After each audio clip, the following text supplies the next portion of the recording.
Hello and welcome to Healthy Bites. My name is Dr. Ron Ehrlich. Well, this week we have spoken to a good friend of mine, a great physician, Dr. Christabelle Yeoh, who is the director of Gen Biome, an integrated medical practice, medical centre in the eastern suburbs of Sydney. Now, she talks about quite a few things and mentions a few different terms which I thought I would just touch on to kind of flesh them out a little bit. One of the words that comes up is detoxification, and a lot of people kind of dismiss detoxification as a little bit of a new age or alternative concept, but it's actually something that goes on in the body all the time. It's why we have a liver, it's why we have a kidney. They detoxify toxins that we bring into our body, and in our world there are plenty of those. We are, as you may have heard on this podcast at various times, exposed to literally tens of thousands of chemicals on a daily basis. And that is not just in the air and the water, but in household products, in personal care products, in foods, in clothes, in furniture.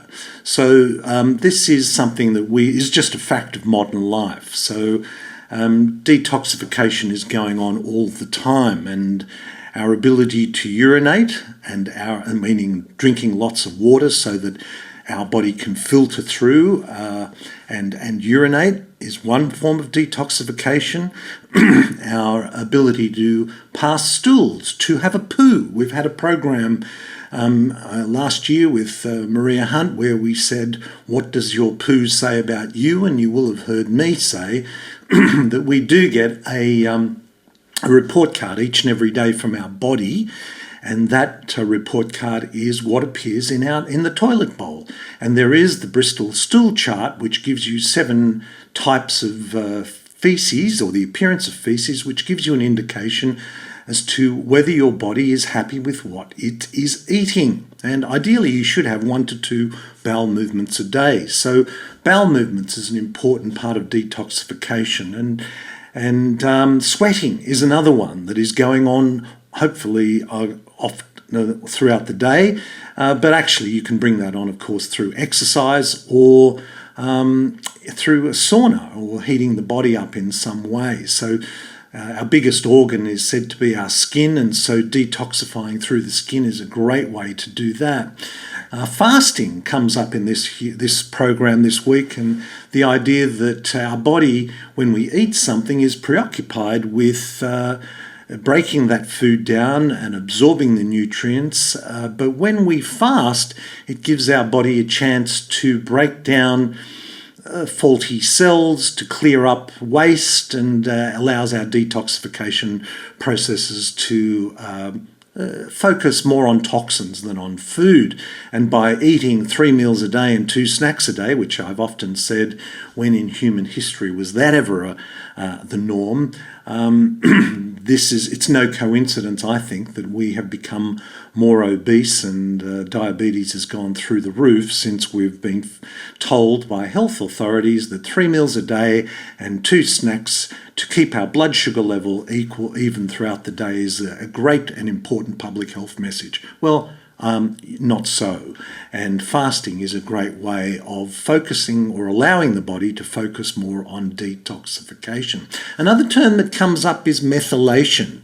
And methylation, well, the definition of methylation is it refers to a process of adding methyl groups to the bases of your DNA, and it actually helps make things bioavailable and just work better. So methylation is, when it's going well, is a process that helps you repair your DNA, regulate your hormones, produces energy, protects you against cancer, supports detoxification, and keeps your immune system healthy. So methylation is a term that Christabelle mentions, and it's an important term in biochemistry as well. Motility is another word that comes up, and motility is actually the ability of our digestive tract to move food through our body, not just to digest it, but to absorb it and then to eliminate the waste that is created. And so motility is another term that comes up. Another thing is supplements, and I asked Christabelle what her thoughts are on supplements. And as the word suggests, supplements are just that, a supplement to a healthy diet. Well, of course, you will hear in public health advice again that a healthy person does not need supplements if they are on a healthy diet. And therein lies two big ifs.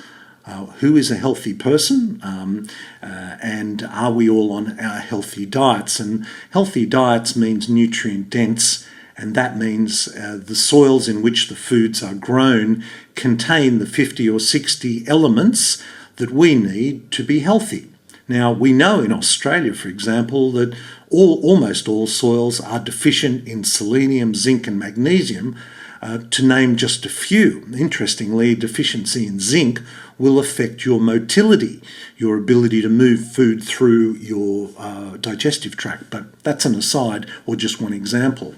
And people say, well, prescribing supplements is just like a prescription for medications. And I don't necessarily agree with that because of something that every health practitioner studied at their undergraduate level, and that was biochemistry, how every cell in our body works, how every biochemical, there are literally trillions of biochemical processes going on in your body right now as you are listening to this. And those biochemical processes require those 50 or 60 elements to act, to push those processes along in a balanced and healthy way.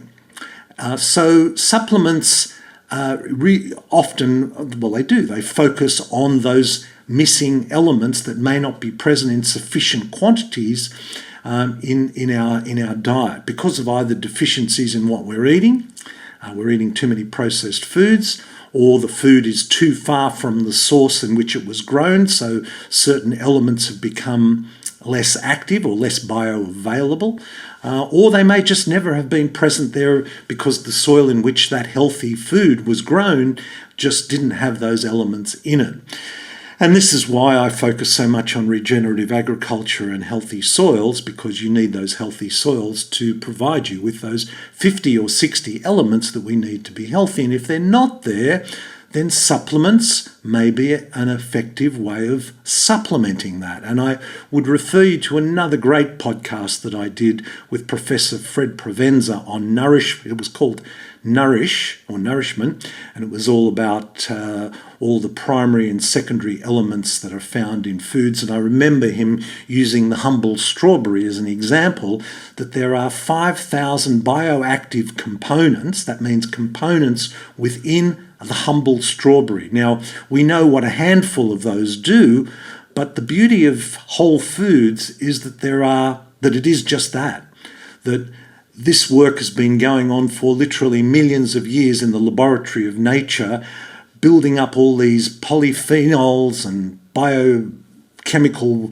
components of foods that we haven't even really discovered what the purpose of them are, but we know that eating a whole food will give us those bioactive components, of which the elements that are often found in supplements are an important component. And Christabelle mentions one of the most important antioxidants, glutathione, in this episode. Look, there's just so much in this episode, and it kind of reminds me of a mentor that I had many, many years ago, who actually was the medical doctor in the President Kennedy and President Johnson's White House. Her name was Janet Travell.